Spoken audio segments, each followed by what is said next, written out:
He saved a fainting alien woman, not knowing she was the galaxy's supreme commander. The crash in the crimson wastes. The desert night carried no sound except the whisper of sand across ancient dunes. Dr. Cale Brennan stood on the porch of his weathered clinic, coffee in hand, watching the twin moons cast their pale light over Ashfall Ridge. The mining settlement was quiet tonight. Too quiet, perhaps. Most of the workers had descended into the quarries, leaving the surface world to the wind and stars. Then the sky screamed. A streak of brilliant white fire tore across the darkness, followed by a thunderous boom that rattled the windows of every building in town.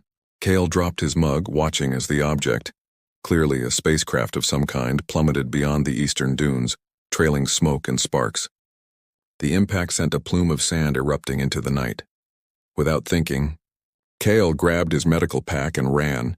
His boots sank into the loose sand as he climbed the first dune, his breath coming hard in the thin air. The settlement's emergency sirens began wailing behind him, but he didn't stop. Years of frontier medicine had taught him that the first minutes after trauma were everything. When he crested the ridge, he saw it, a sleek escape pod half buried in sand, its hull still glowing with atmospheric heat. Strange symbols he couldn't read were etched along its surface, and the metal itself seemed to shimmer with an otherworldly quality. Kyle approached carefully, circling until he found the access panel. It took 3 attempts and a crowbar from his pack before the hatch hissed open, releasing a wave of cool, recycled air that smelled of ozone and something floral he couldn't place.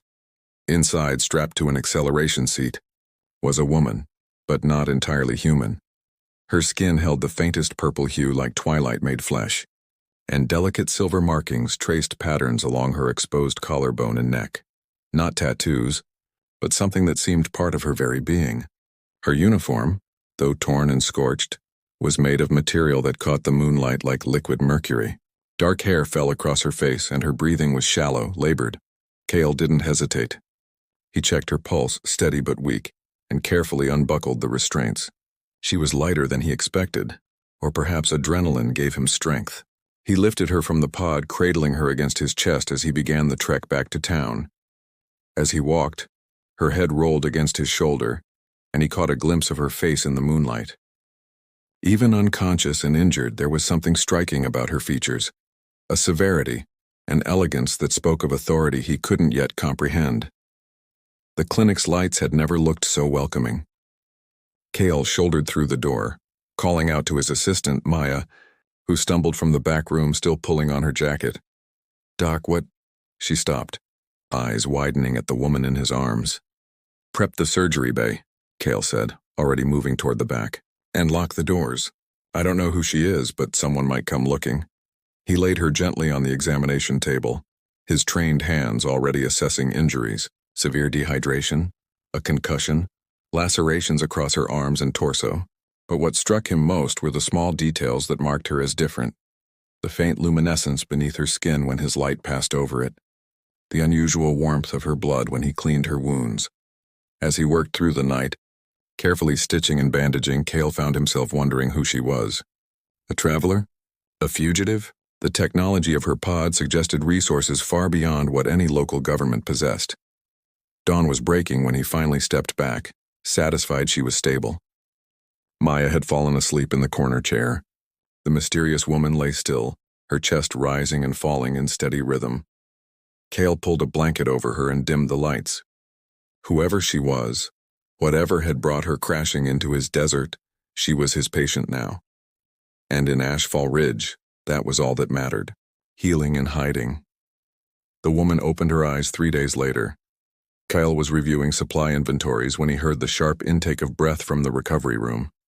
He set down his tablet and moved quickly through the doorway, finding her sitting upright, one hand pressed to her bandaged ribs, the other gripping the bed rail with white-knuckled intensity.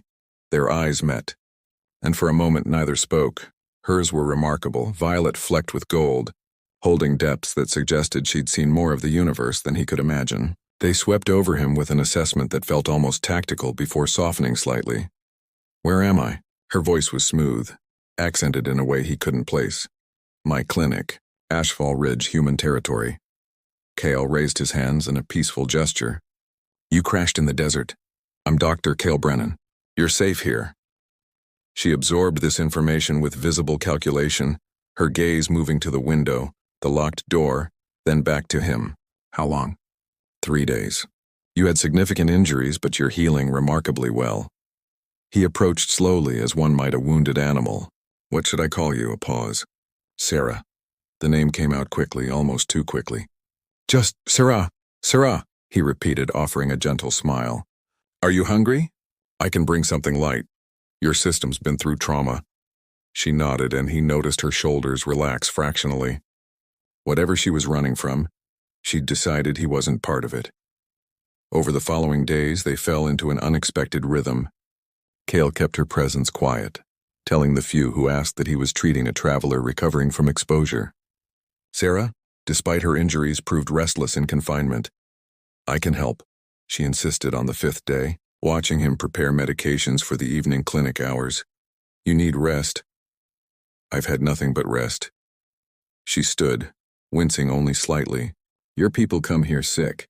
I've observed your methods. I'm capable, he should have refused. Instead, he found himself nodding. She was more than capable.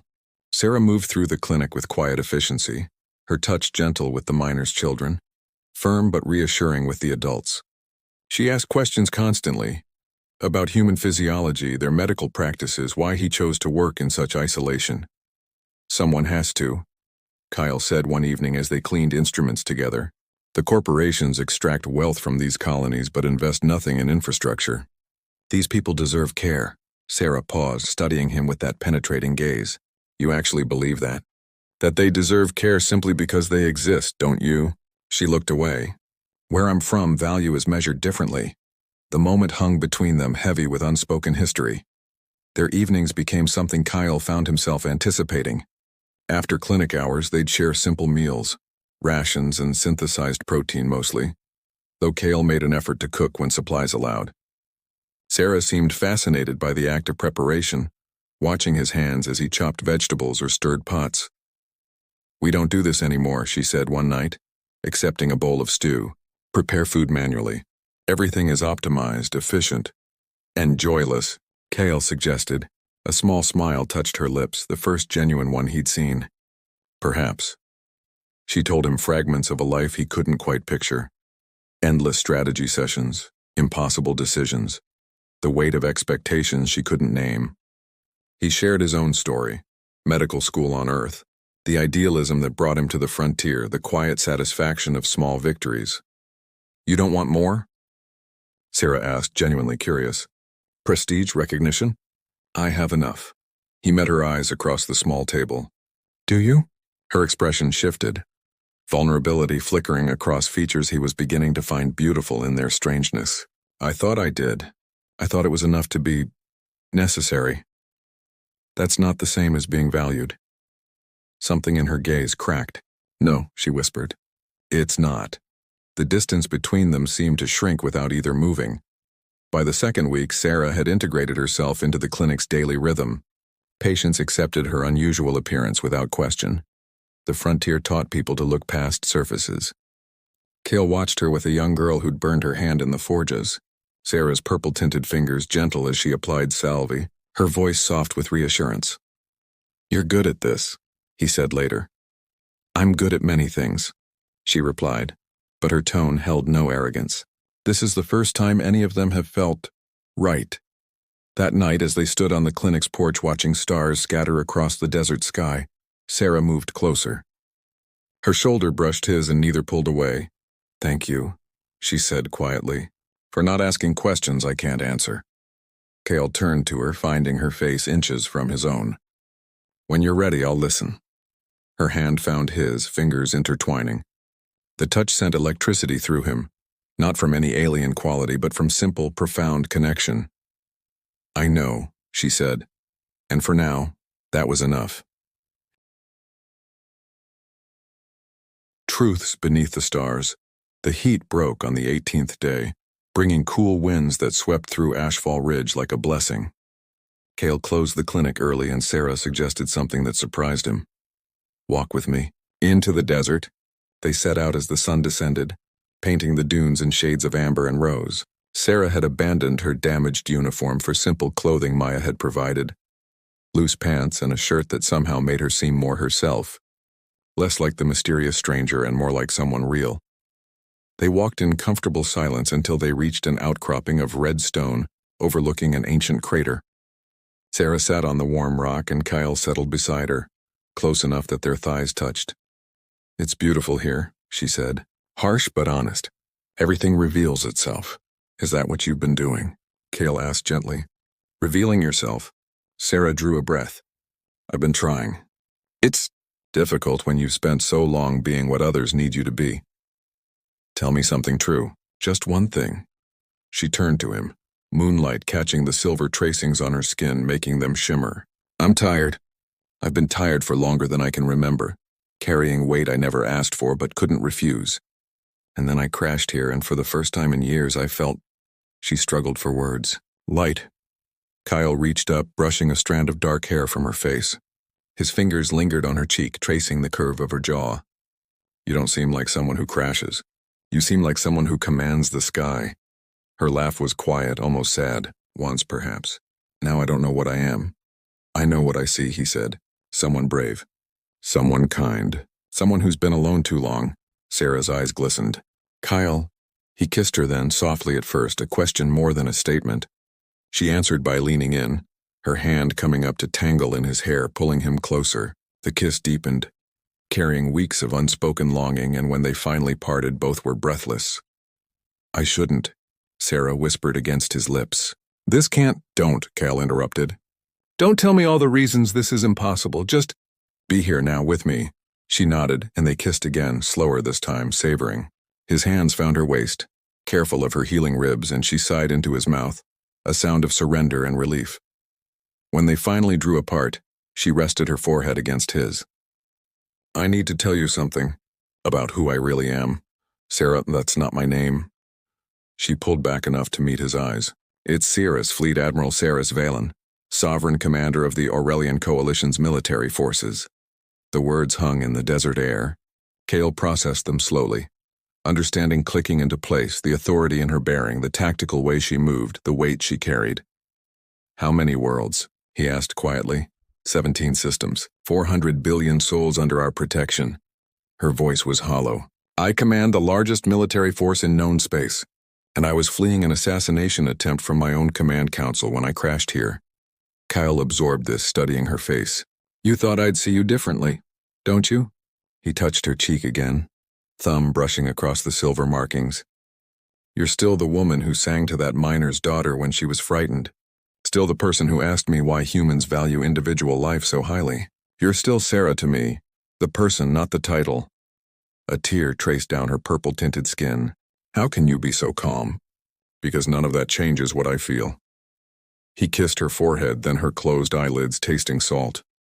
"You're still you, and I'm still impossibly dangerously falling for you." She pulled him close, kissing him with desperate intensity. They stayed like that, wrapped in each other as the desert night deepened around them, two souls finding refuge in shared warmth.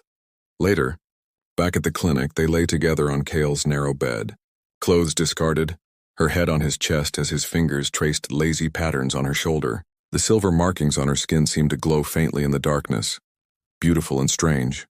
"What happens now?" he whispered. "I don't know," Sarah admitted. "My fleet will be searching.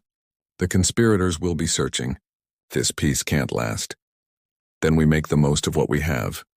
She lifted her head, kissing him softly. "You make it sound simple." "It is simple," Kyle said. "Everything else is complicated. But this, what we have right here, this is the simplest thing in the universe." Sarah smiled against his skin. "I've commanded fleets across galaxies, and you might be the bravest person I've ever met. Or the most foolish. Perhaps they're the same thing." They made love again as dawn approached, slow and tender, learning each other's bodies with reverent attention. Every touch was a promise, every sigh a prayer that this moment could somehow last. But in the back of both their minds, they knew the sky would not stay quiet forever. When shadows descend, the morning broke with unusual stillness, the kind that precedes storms. Kale woke to find Cirrus already dressed, standing at the window with her arms wrapped around herself. Something in her posture set off alarms in his mind. "What is it?" he asked, rising and moving to her side. She pointed to the horizon where 3 dark shapes moved across the desert, too precise to be natural formations. "They've found me." Within minutes, the shapes resolved into military transport vehicles, their hulls bearing insignia Cale didn't recognize, sleek designs that spoke of technology far beyond human capacity. They stopped at the edge of town, and figures emerged, their armor gleaming in the morning light. Cale pulled on his clothes quickly. "We can hide you. There are tunnels beneath the settlement." "No." Saris's voice carried the steel of command he'd never heard before. "They'll tear this town apart looking for me. I won't let innocent people suffer for my presence." Then we faced them together. She turned to him, eyes fierce and tender at once. "Kyle, these are elite coalition forces. If they believe you've been harboring me, they could classify you as a hostile. Let them try." Before she could argue, the clinic doors burst open. 6 soldiers entered, weapons drawn but not aimed, their armor decorated with symbols of rank and achievement. Leading them was a tall man whose face bore scars and whose eyes immediately locked onto Saris with an intensity that was part relief, part concern. "Admiral Valen," he said, his voice carrying relief and reproach in equal measure. "We've been searching for 17 days. "Commander Thane Corvus," Saris acknowledged, her entire bearing shifting into something regal and untouchable. Cale felt the distance open between them like a chasm. "I gave no orders to be found." "You gave no orders at all after the attack, Admiral." Thane's eyes flicked to Cale, assessing him as a potential threat. "The fleet is in chaos. Vice Admiral Torin has assumed temporary command, but there are factions forming. We need you." "The conspiracy?" Saris asked sharply. 3 council members confirmed. Admiral Kraith led the plot. He's in detention now, but his supporters remain in key positions.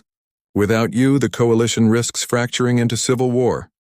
The weight of those words settled over the room. Kyle saw Saris's jaw tighten, watched her slip further into the role of commander, the woman he'd held last night disappearing behind layers of duty and authority.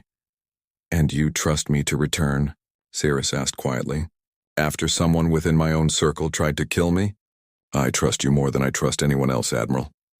Thane's voice softened slightly. "You built this fleet on principles, not politics. That's why they tried to remove you, and why we need you back." One of the other soldiers stepped forward. "Admiral, we've prepared secure transport. If we leave within the hour—" "She's not going anywhere," Cale interrupted, his voice firm. Every weapon in the room swung toward him. Saris moved instantly, positioning herself between Cale and the soldiers. "Stand down." Her command voice cracked like a whip. "All of you, weapons down now." Reluctantly, the soldiers complied. Thane studied Cale with new interest, as if seeing him properly for the first time. "Dr. Brennan," Saris said, her voice strained, "this isn't your fight. You made it my fight the moment you crashed into my desert." Kyle stepped around her, meeting Thane's gaze directly. "I don't care about your fleet or your politics. What I care about is that for weeks she's been recovering here, helping my patients, being safe, and now you want to drag her back into whatever nest of vipers tried to kill her. It's her duty," Thane said, but his tone held respect rather than dismissal. "Her duty nearly got her killed." "Kyle." Saris touched his arm, her fingers gentle. When he looked at her, he saw conflict warring in her violet eyes. "He's right. If I don't return, thousands could die in the power vacuum. The coalition holds together through strength and unity. Without both, they'll tear themselves apart," Kyle finished bitterly. "So you have to go back." "I have to go back." The silence stretched between them, filled with everything they couldn't say in front of an audience. Cale saw his own heartbreak reflected in her face. Thane cleared his throat. "Admiral, there's another matter. This human, he's seen you, knows your identity, knows you were vulnerable. Protocol demands nothing." Saris's voice turned icy. "Dr. Brennan saved my life when he had no reason to, asked for nothing in return, and treated me with more honor than half my own command council. Anyone who suggests otherwise will answer to me personally." Thane inclined his head. "Understood, Admiral. But there will be questions. Let them question." Saris turned to Cale, and for a moment the commander fell away, leaving only the woman. "I need to speak with Dr. Brennan alone. You have 1 hour to prepare for departure."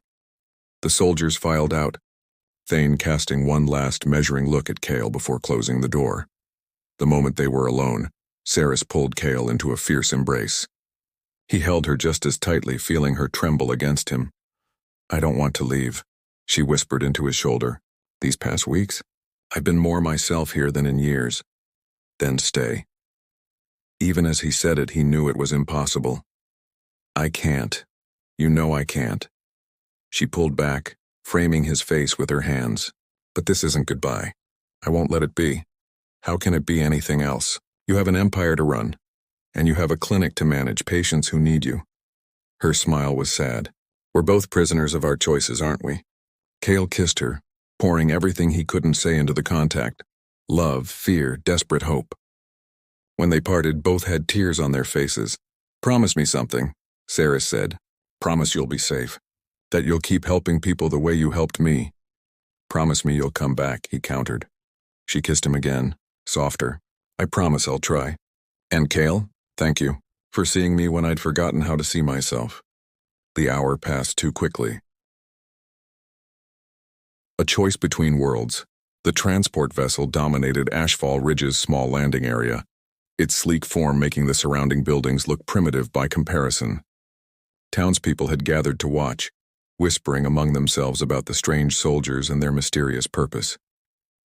Cale stood with Saris at the base of the boarding ramp, acutely aware of every second ticking away. She wore her uniform again, cleaned and repaired by her crew, and looked every inch the fleet admiral. But when she looked at him, he still saw Sarah, the woman who'd learned to smile again in his clinic. Thane approached, his expression carefully neutral. "Admiral, we need to depart. The longer we remain planetside—" "I'm aware, Commander." Saris didn't take her eyes off Cale. "Give me one more moment." Thane withdrew, and Saris took Cale's hands. "I've been thinking about what comes next, Saris, but let me finish." She squeezed his hands. "I'm going back to stop a civil war, to rebuild trust in a command structure that was betrayed from within. It's going to be brutal, political, and dangerous. Everything I hate, that's not reassuring." A ghost of a smile touched her lips. "But I'm also going back as someone changed. Someone who remembers what it feels like to be valued for who I am, not what I represent. You gave me that. I only gave you space to be yourself, which is more than anyone has given me in a decade." She paused, seeming to gather courage. "What if you came with me?" Cale stared. "What?" "Not as a subject or a servant. As my partner, my advisor, someone who understands what matters beneath all the strategy and politics." The words tumbled out quickly. "You said yourself the corporations don't invest in frontier medicine. But I can. I can fund clinics across human territories, establish programs, make sure people like those in Ashfall Ridge get the care they deserve. Saris, I'm just a frontier doctor. You're someone who sees people as people, not resources or statistics. That's exactly what I need." Her violet eyes burned with intensity. "I'm not asking you to abandon who you are. I'm asking you to be that person on a larger scale, with the power to actually change systems instead of just treating symptoms." Cale's mind raced. Leave Ashfall Ridge? Leave everything he'd built? The idea was insane, but so was loving an alien fleet admiral. "What about your fleet?" he asked. "Won't they see a human civilian as a weakness?" "Let them try." Saris's voice carried steel. "I'm instituting changes regardless. The conspiracy proved our current structure is broken. If they can't accept that I'm choosing someone who embodies the principles we claim to protect, then they don't deserve to serve under me." "You'd risk your position for this? For me?" "I'd risk everything for the chance to build something better. With you." She stepped closer, lowering her voice. "These weeks with you were the first time I've felt alive in years. I won't let that go without a fight. But I need to know, is this what you want? Because I won't force you into a life you didn't choose." Cale looked back at his clinic, at the town he'd served for 3 years. He thought about the miners and their families, about Maya who'd become his friend, about the simple satisfaction of daily practice. Then he looked at Saris, at this remarkable woman who commanded fleets but had learned gentleness in his small clinic, who carried impossible weight but had found peace in his arms. "If I go," he said slowly, "I want to come back regularly, to maintain the clinic, to train others, to make sure Ashfall Ridge doesn't lose its medical support." Hope blazed in her eyes. "I can arrange that. Regular transports, whatever you need. And I won't just be your consort or trophy. If I'm going to help, I actually help. Real work, real impact. I wouldn't want anything less. Kyle took a deep breath, feeling the weight of the decision settle over him. Then he smiled. Well then, I suppose I should pack. Saris's laugh was pure joy. She pulled him into a kiss that drew applause from watching townspeople and stoic nods from coalition soldiers. When they parted, both were grinning. You're sure? She asked. Completely insane and completely sure.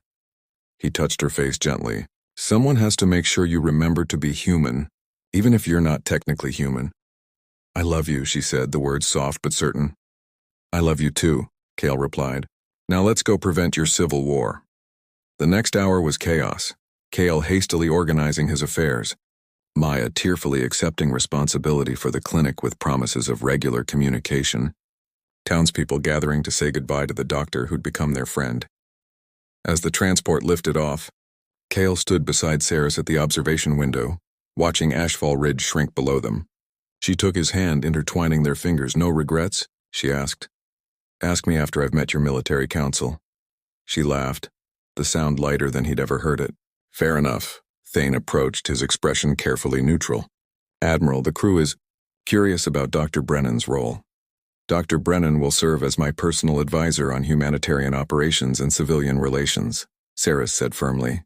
He'll have full access to resources needed to establish medical programs across our protectorate territories. Anyone with concerns can address them to me directly.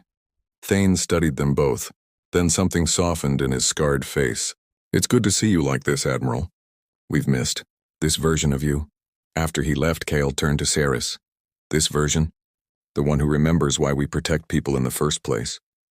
She rested her head on his shoulder. Thank you for reminding me. As the stars wheeled around them and the ship jumped to faster-than-light travel, Kyle felt the strangeness of his new reality settling in. He'd left behind the quiet life he'd known for something vast and uncertain. But looking at Saris, at her profile against the starfield, at the peace in her expression, he knew he'd made the right choice. Weeks later, when they arrived at the Coalition's Central Command Station, word had already spread. Their Supreme Commander had returned, and she'd brought with her a human physician who'd saved her life. Some whispered about scandal, others about weakness. But when Saris stood before her assembled fleet, Cale at her side, and announced sweeping reforms to prioritize protection over expansion, compassion over conquest, even the skeptics had to admit something had changed. The galaxy learned of the doctor who'd saved their admiral, and the admiral learned what it meant to be saved, not from death, but from a life lived only in service to duty, never to self. In the end, two souls from different worlds had found what both had been missing, someone who saw them not as symbols or tools, but as people worthy of love. And sometimes that was enough to change everything.